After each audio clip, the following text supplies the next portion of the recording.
गौरवमयी उपस्थिति से विश्वविद्यालय की प्रतिष्ठा में हुई श्री वृद्धि के लिए मैं आपका अभिनंदन करती हूँ। साथ ही इस कार्यक्रम में पधारे आप सभी का व्यक्तिशः मैं पुनः स्वागत करती हूँ। आप सभी के शुभागमन के से हम अनुग्रहित हुए हैं। आप सभी का कोटिश अभिनंदन। धन्यवाद। जय हिंद।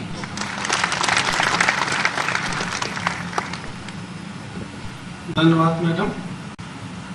माननीय मुख्यमंत्री जी और सम्मानित मंचासीन अतिथिगण सभी हमारे अपने हैं, परंतु हमारी इच्छा है कि हम आज के इस कार्यक्रम को स्मृतियों में संजोएं और इसके लिए हम चाहते हैं कि हम माननीय मुख्यमंत्री जी का सम्मान करें।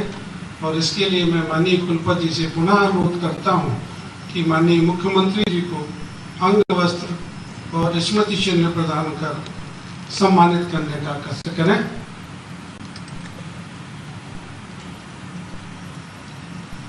देखिए मोबाइल ले आते मोबाइल बहुत नहीं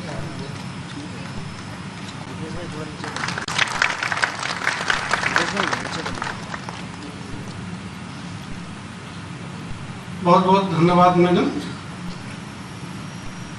हम सभी अपने आज के सरस्वती अतिथि जी के नाम से बहुत परिचित हैं और इतना जरूर है कि हम में से कुछ लोग ऐसे अवश्य होंगे जिनको प्रत्यक्ष उनके कुछ शब्दों को सुनने का अवसर नहीं मिला होगा।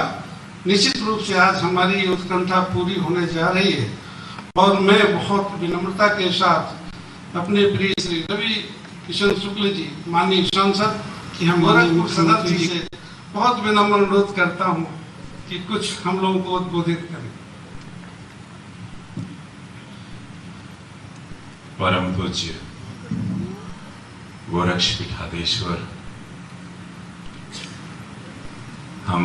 हम सब के महाराज जी, अभिनंदन बा महाराज जी का, वंदन बा। सुंदर प्रेक्षागृह बनैना सब लोगन खातिर आज वहां बैठ के इतना बढ़िया लगा था कि महाराज जी की यही सोच उनको महाराज जी बना दी है। हिंदुस्तान में आज इनका हर जगह इनकी चर्चा होती है, हर राज्य में चर्चा होती है और रोज होती है। महाराज जी ऐसे उनका स्वागत है।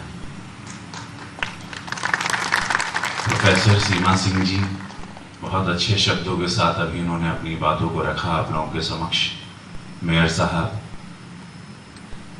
राज्यसभा सांसद जयप्रकाश निषाद जी, कुल सचिव जी यहाँ बैठे हैं, मंचासीन और बहुत सारे वीसी यहाँ पे बैठे हैं। विश्वविद्यालय का एक आज शिलान्यास है, एक उनका केंद्र यहाँ बन रहा है, लगभग कई करोड़ रुपए इसमें भी लगेंगे। जैसे कि आप लोगों को पता है कि पूज्य महाराज जी 2017 में मुख्यमंत्री बने, उसके पहले 5 बार सांसद थे। महाराज जी चूंकि खुद एजुकेटेड हैं, खुद पढ़े लिखे हैं और उनके पास सबसे बड़ी पावर महाराज जी के पास थी, उनके पास उनका ज्ञान था, उनके पास उनकी विद्या थी। और वही विद्या के साथ महाराज जी सांसद रहे और निचिंतन करने लगे कि किस तरह से उत्तर प्रदेश या गोरखपुर का कल्याण हो, किस तरह से मानवता का कल्याण हो, किस तरह से मानव जात पढ़े लिखे आगे बढ़े। और पूज्य महाराज जी को 2017 में गुरु गोरक्षनाथ महाराज की कृपा रही, देवतुल जनता ने उनको मुख्यमंत्री बनाया। और तब से आप लोगों ने गौर किया होगा कि समस्त उत्तर प्रदेश में कानून के साथ साथ ज्ञान केंद्र बनने लगा, विद्या बढ़ने लगी, क्योंकि महाराज जी का अक्सर महाराज जी का स्वयं का सोचना है। अगर आप महाराज जी के साथ अकेले में बात करेंगे तो महाराज जी का चिंतन यही रहता है कि एजुकेशन इज मस्ट, बहुत जरूरी है। बहुत सारे बच्चे भी यहाँ बैठे हैं, एक लाइफ है, एक व्यक्ति ही पावर लेके आगे बढ़ सकता है। आप लोग जिंदगियां, आप लोग आने वाले भविष्य हो, आप लोग भारत के धरोहर हो, आप लोग उत्तर प्रदेश की धरोहर हो। तो पूज्य महाराज जी का हमेशा जोर रहा है इस बात पे कि शासन के साथ, अनुशासन के साथ, आपके साथ विद्या, एजुकेशन होना बहुत जरूरी है। आपके पास पैसे हैं या नहीं है, आपके पास अगर एजुकेशन है तो आप दुनिया में कहीं पर भी किसी भी फील्ड में नाम कर सकते हो, किसी भी ऊंचाई पर जा सकते हो। ये महाराज जी की पर्सनल सोच है। इसीलिए पर्सनली आपने देखा होगा एजुकेशन पर इनका बहुत फोकस रहता है। ये चाहते हैं कि एक जमाना वो था जो उत्तर प्रदेश में लोग कहते थे कि पॉसिबल ही नहीं कि माफिया चला जाएगा, पॉसिबल ही नहीं कि यहाँ एजुकेशन होगा, पॉसिबल ही नहीं कि यहाँ से गुंडागर्दी खत्म होगी, माफिया लोग बाहुबली खत्म होंगे, क्योंकि उस वक्त एजुकेशन नहीं था। पिछली सरकार ने जो दुर्गति करके रखी थी, तो उससे पता चलता था उन्होंने ना पढ़ने दिया, क्योंकि पिछली सरकारों का यही सोच थी कि अगर हम एजुकेट कर देंगे तो हम लोग इन पे राज नहीं कर पाएंगे। महाराज जी की, यशस्वी प्रधानमंत्री जी की यही सोच, महाराज जी की यही सोच आज महाराज जी को महाराज जी बनाती है और हिंदुस्तान में इतना बड़ा नेता बना दी मुख्यमंत्री के रूप में, क्योंकि एजुकेशन की तरफ महाराज जी का पूरा फोकस है कि मेरे बच्चे, मेरा उत्तर प्रदेश, मेरे युवा पीढ़ी, मेरी बेटियां, मेरे प्रदेश के लोग पढ़ें। जब पढ़ेंगे तो पढ़ेंगे, रोजगार होगा। और महाराज जी से अकेले में अगर आप बात करें तो उनकी चिंतन यही रहती है कि कोई पलायन ना करे। तो पलायन आप तब नहीं करते हो जब आप एजुकेटेड हो, तो आप स्वयं अब एजुकेशन के लिए आप यहीं रहोगे, मुंबई दिल्ली नहीं जाना होगा, बैंगलोर नहीं जाना होगा। सारी सुविधाएं वो चाह रहे हैं कि सारा जो भी बहुमत की सरकार हुई है, जनता ने इनको चुना है विश्वास के साथ। आप लोगों का पर पूरा विश्वास है, पूरे प्रदेश का 25 करोड़ की आबादी का आंख बंद करके विश्वास है कि महाराज जी हमारा बुरा कभी नहीं करेंगे, महाराज जी हमारा अच्छा करेंगे, महाराज जी हम लोगों को पढ़ाएंगे, महाराज जी हम लोगों को बढ़ाएंगे। आज एजुकेशन की बहुत बड़ी बात है और मुझे बहुत अच्छा लगा। और महाराज जी हम महाराज जी हम भी ना एजुकेशन को बहुत मानीला, हम एजुकेशन पढ़ले लिखले ही अच्छा। और मुझे ma'am I am educated ma'am. No, I'm telling you. That is why I can talk and I travel the world and I'm here.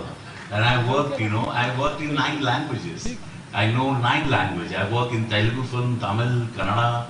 Because मेरे पास कुछ नहीं था. I had no money. मैं बहुत गरीब था. तो मेरे पास क्या था? मेरे पास ज्ञान था. मेरे पास शिक्षा थी. और उसी शिक्षा की वजह से मैं आज आप लोगों के समक्ष, पूज्य महाराज जी के समक्ष, जहां शब्द नहीं निकल पाते, आज मैं 2 शब्द बोलने के काबिल बना, क्योंकि मेरे पास शिक्षा थी। मैं अभी भी रोज पढ़ता हूँ। आप लोग मुझे ट्विटर पे देखेंगे, फेसबुक पे, इंस्टा पे, मैं पढ़ता रहता हूँ निरंतर। जब तक मैं रात को मेरी आंख नहीं लग जाती, मैं तब तक कुछ न कुछ पढ़ता रहता हूँ और रोज अपने आप को अपग्रेड करता हूँ, रोज, every day. So all the students who are here, जितने भी हैं, आप लोग सब लोग को, जितने बच्चे हैं, जितनी बेटियां हैं, सब लोग एक नए भविष्य के लिए, आपको महाराज जी ये सरकार ऐसी मिली है कि आप लोग खाली पढ़ें, बाकी रोजगार से लेके बारी सारी चिंताएं महाराज जी आप लोगों की यहाँ पर कर रहे हैं। ये ऐसी सरकार मिली है जो कभी भूतो न भविष्य कोई सोच सकता था कि उत्तर प्रदेश बदलेगा, यहाँ पर कानून का राज होगा, यहाँ एजुकेशन होगी, यहाँ शिक्षा होगा, यहाँ मेडिकल सुविधाएं होंगी, यहाँ भविष्य होगा, यहाँ रोजगार होगा, यहाँ नया जीवन होगा, यहाँ खुशियां होंगी। ये वही उत्तर प्रदेश है जो 2017 के पहले आप लोग यहाँ से भागना चाहते थे, यहाँ कोई रहना नहीं चाहता था, सब लोग घर बेच भाग जाते थे, डरते थे।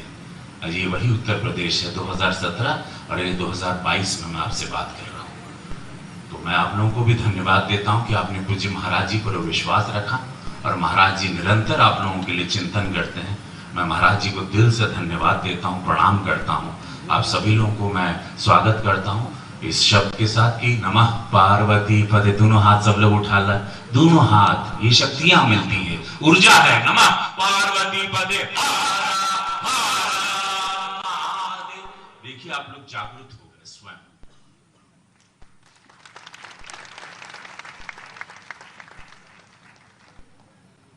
बहुत बहुत धन्यवाद सर। अब वो क्षण आ गया है जब हम हमारे महाराज जी का पाथेय प्राप्त करेंगे।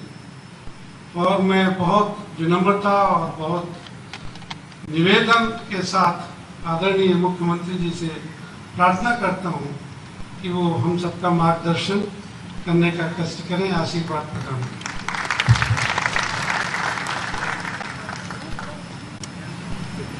उत्तर प्रदेश राज्य से टंडन मुक्त विश्वविद्यालय प्रयागराज के क्षेत्रीय केंद्र के भूमि पूजन और शिलान्यास कार्यक्रम के अध्यक्ष, विश्वविद्यालय के कुलपति प्रोफेसर सीमा सिंह जी, आज के इस कार्यक्रम में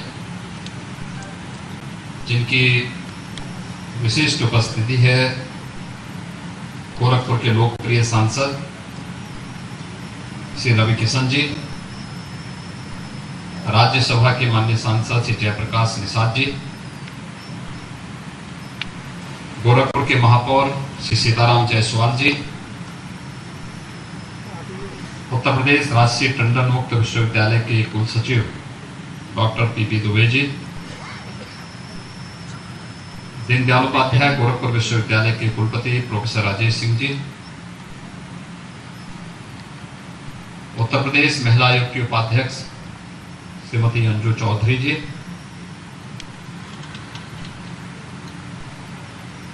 उत्तर प्रदेश राष्ट्रीय टंडन मुक्त विश्वविद्यालय के सभी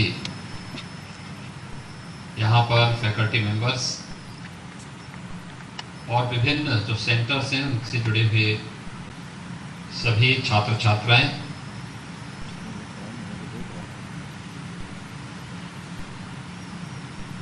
उत्तर प्रदेश राष्ट्रीय टंडन मुक्त विश्वविद्यालय प्रयागराज के गोरखपुर क्षेत्रीय केंद्र के भूमि पूजन और शिलान्यास कार्यक्रम के इस अवसर पर मैं सबसे पहले इस विश्वविद्यालय से जुड़े हुए आप सभी महानुभावों को, छात्र छात्राओं को हृदय से बधाई देता हूं कि आज उनके लिए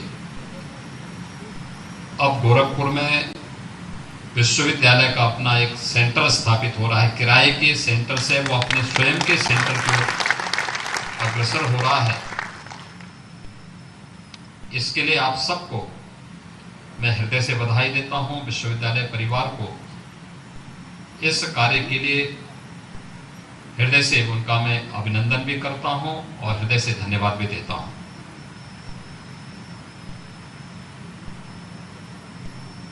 सबसे पहले विश्वविद्यालय का नामकरण जिस महापुरुष के नाम पर हुआ है, राष्ट्रीय टंडन, भारत की स्वाधीनता आंदोलन का एक ऐसा नाम जो देश के आजादी के आंदोलन में अग्रिम पंक्ति में रह करके अपने आप को देश की स्वाधीनता के लिए समर्पित करता है।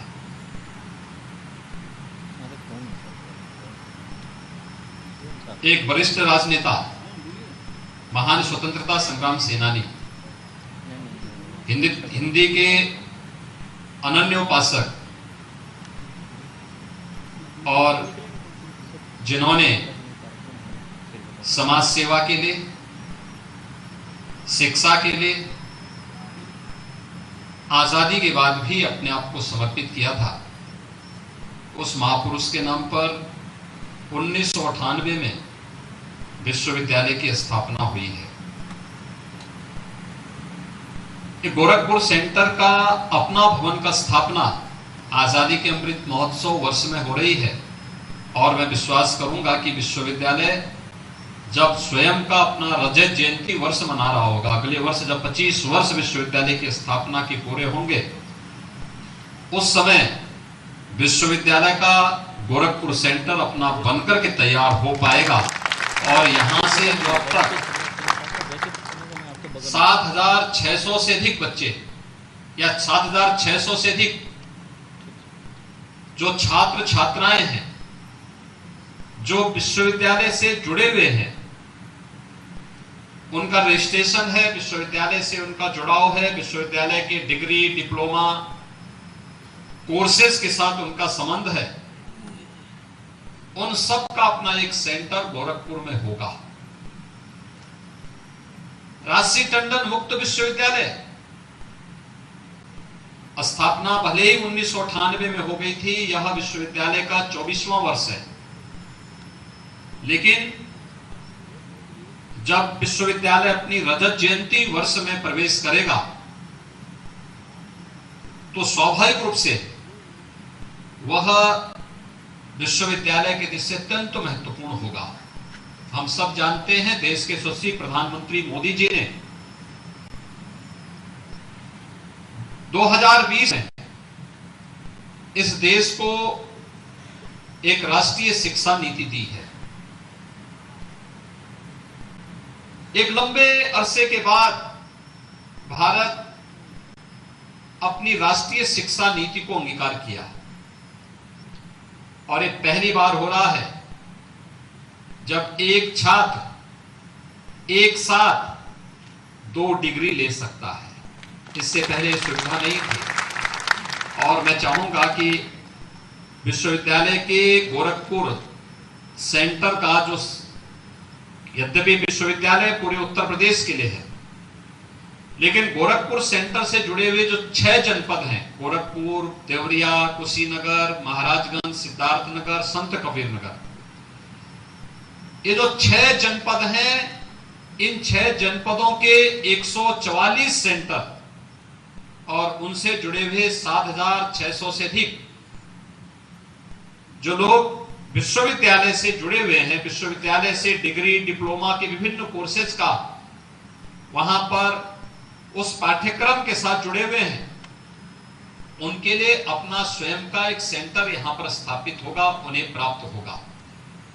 स्वाभाविक रूप से राष्ट्रीय शिक्षा नीति के लागू होने के साथ ही इस प्रकार के कोर्सेज का महत्व और ज्यादा बढ़ेगा और मुझे लगता है कि विगत 2 वर्ष के दौरान तो मुझे लगता है कि पूरे देश ने भी और पूरी दुनिया ने भी इस प्रकार के विश्वविद्यालयों की महत्ता को सबने स्वीकारा है। मुझे लगता है ज्यादातर बच्चों को हमने प्रमोट करके ही अगली कक्षा में उन्हें प्रमोशन देकर के एक प्रकार की औपचारिकता का निर्वहन किया। बहुत कम विश्वविद्यालय, महाविद्यालय या बोर्ड या स्कूल कॉलेजेस थे जिन लोगों ने अपनी परीक्षा जो लोग करा पा रहे थे, अन्यथा कोरोना महामारी के कारण जो विभिन्न क्षेत्र प्रभावित हुए थे उनमें शिक्षा भी एक क्षेत्र था और उस समय इस बात का एहसास होता था कि देखिए प्रधानमंत्री मोदी जी कितने दूरदृष्टा हैं, कितने विजनरी हैं कि उन्होंने पहले ही 2014 में देश के प्रधानमंत्री बने, उस समय उन्होंने तकनीक पर ध्यान देते हुए डिजिटल इंडिया की परिकल्पना को देश के सामने प्रस्तुत किया था। लोग उस समय हंसते थे कि डिजिटल इंडिया का भारत में क्या काम है, इतनी बड़ी आबादी है, कहां जाएंगे लोग, क्या करेंगे, कैसे होगा। लेकिन डिजिटल इंडिया का काम जब डीबीटी के माध्यम से देश के करोड़ों लोगों के पास एक क्लिक से उनके बैंक खाते में सरकार के द्वारा दी जाने वाली राशि जब पहुंचती है तो डिजिटल इंडिया की इस क्रांति का लाभ भारत के अंतिम पायदान पर बैठे हुए व्यक्ति को भी प्राप्त होता हुआ दिखाई देता है। यही नहीं, जब एजुकेशन के माध्यम से हम लोग इस बात को देखते हैं कि गोरखपुर में बैठा हुआ कोई एक छात्र अपनी क्लास में, उसका शिक्षक वहां हो न हो, वो देश के किसी भी कोने में बैठ करके वहां से उसकी क्लास को वैसे ही ले सकता है जैसे कि सामने बैठा हुआ कोई व्यक्ति या सामने खड़ा हुआ कोई शिक्षक उन्हें कक्षा में उसके लेसन के बारे में पढ़ाता है। उसी प्रकार से आज डिजिटल इंडिया की इस नई क्रांति में हम यह प्रत्यक्ष रूप से उसका अनुभव कर सकते हैं और उन स्थितियों में राजश्री टंडन मुक्त विश्वविद्यालय का महत्व और भी बढ़ जाता है कि एक जगह बैठ करके प्रयागराज सेंटर से, प्रयागराज के विश्वविद्यालय से, जिसके पास वहां पर अपना इंफ्रास्ट्रक्चर है, वहां से बैठ करके उत्तर प्रदेश के अंदर सभी 1200 केंद्रों में एक साथ विश्वविद्यालय अपनी क्लास का संचालन कर सकता है, बशर्ते वहां पर उन्होंने तकनीक को अपना करके उस प्रकार के स्मार्ट क्लासेस बनाए हुए हों, उस प्रकार की स्थितियां उन्होंने वहां पे पैदा की हैं। तो एक शिक्षक पूरे 1200 केंद्रों के साथ हजारों बच्चों को एक साथ अपने पाठ्यक्रम में पारंगत करने में अपना योगदान दे सकता है। और उन स्थितियों में महत्वपूर्ण नहीं कि हमारे कोई सामने है या नहीं है, हम लोग कहीं से भी उनके साथ सीधे संवाद बना सकते हैं और तकनीक के इस युग का उपयोग करते हुए प्रधानमंत्री मोदी जी के डिजिटल इंडिया के इस अभियान को अंगीकार करते हुए राजसी टंडन मुक्त विश्वविद्यालय आज गोरखपुर में अपने क्षेत्रीय केंद्र के शिलान्यास के साथ और भूमि पूजन के कार्यक्रम के साथ यहां पर जुड़ रहा है। मैं विश्वविद्यालय को इसके लिए हृदय से बधाई देता हूं, क्योंकि इस केंद्र का अपना एक महत्व होगा और एक केंद्र का महत्व इस रूप से होगा, सामान्य रूप से भारत के अंदर एक परिपाटी है और है भी, जब तक मां बाप हैं, मां बाप कितने भी बुजुर्ग क्यों ना हो जाएं, लेकिन जब तक उनमें श्वास होती है, उनके हाथ पैर काम करते हैं, तब तक वे अपने बच्चे की परवरिश करते ही रहते हैं। भले ही बच्चा भी बाप और दादा बन जाए, तब भी वे अपने बेटे के पीछे पड़े रहते हैं कि इसको कुछ और किया जाना चाहिए, कुछ और किया जाना चाहिए। लेकिन दुनिया में और जगह ये बहुत कम देखने को मिलता है। एक बार हुआ, बच्चा थोड़ा सा अपने पैरों पर चलता हुआ दिखाई देता है तो माँ बाप उसको ऐसे छोड़ देते हैं, जाओ अपना काम शुरू करो। लड़का अपना शिक्षा भी अर्जित कर रहा है, अपनी डिग्री भी ले रहा है, अपना डिप्लोमा भी कर रहा है, अपना कुछ और भी काम धंधा आगे बढ़ा करके स्वयं अपने पैरों पर खड़ा होने का प्रयास करता है। हमारे यहाँ अभी भी इसको हम लोग हतोत्साहित करते हैं, जबकि इसको प्रोत्साहित किया जाना चाहिए कि हर बच्चे को अपने पैरों पर खड़ा होकर के उसके स्किल को एक मंच देते हुए समाज के द्वारा उसे मान्यता दी जानी चाहिए। और प्रधानमंत्री मोदी जी ने इसलिए स्किल इंडिया मिशन के कार्यक्रम को आगे बढ़ाया था और उसको जन जन तक, गांव गांव तक पहुंचाने का काम भी किया। एक बड़ा अभियान है जिसमें एक लड़का अपना स्कूल भी पढ़ रहा है, अपने कॉलेज में डिप्लोमा, डिग्री, सर्टिफिकेट या पीजी का कार्यक्रम भी, अपना पाठ्यक्रम भी पूरा कर रहा है, कुछ साइड में अपना काम भी कर रहा है। माँ बाप पर आश्रित उसकी बहुत कम है, ना के बराबर है, और वह परिवार पर बोझा न बन करके बल्कि परिवार के लिए स्वावलंबन का आधार स्वयं बन रहा है। यह एक प्रवृत्ति, और मुझे लगता है बहुत सारे लोग आज भी ऐसे हैं जो अपने सामान्य पाठ्यक्रम के साथ साथ इस प्रकार के डिप्लोमा, डिग्री या सर्टिफिकेट कोर्स के साथ अपने आप को जोड़ने का प्रयास करते हैं। बहुत सारे बच्चों को हम देखते थे, वे सुबह सुबह अखबार भी बेचते थे, फिर अपने कॉलेज में जाते थे, डिग्री भी लेते थे। मुझे लगता है कि राजसी टंडन मुक्त विश्वविद्यालय का यह पाठ्यक्रम नौकरी पेशा करने वाले लोगों के लिए, अपना काम धंधा करने वाले लोगों के लिए, अपनी व्यस्त दिनचर्या में से रेगुलर क्लासेस अटेंड करने वाले लोगों की दृष्टि से अत्यंत महत्वपूर्ण होगा कि वे अगर इस प्रकार के पाठ्यक्रम के साथ अपने आप को जोड़ेंगे तो न केवल स्वावलंबन के साथ साथ अच्छी डिग्री उन्हें प्राप्त करने में मदद मिलेगी, बल्कि समाज के लिए भी वे बहुत कुछ करने में सफल हो सकते हैं, समाज को बहुत कुछ नया देने की स्थिति में होंगे। और इसके लिए हम सबको अपने आप को तैयार करना चाहिए, समाज को इस दिशा से आगे बढ़ाने की आवश्यकता है। जो न्यू एजुकेशन पॉलिसी बनी है, जो नेशनल एजुकेशन पॉलिसी के रूप में प्रधानमंत्री मोदी जी ने 2020 में पूरे देश को दिया है, उसके पीछे भी ध्येय यही है। एक साथ लड़के, कोई भी छात्र हो, अगर एक साथ 2 डिग्री लेना चाहता है ले सकता है, डिग्री और डिप्लोमा एक साथ लेना चाहता है तो ले सकता है। एक कोर्स में उसने अपने आप को एडमिशन लिया, उसे लगता है कि नहीं ये कार्य ठीक नहीं है, मुझे दूसरा करना है, उसको इसकी भी स्वतंत्रता मिलनी चाहिए और वह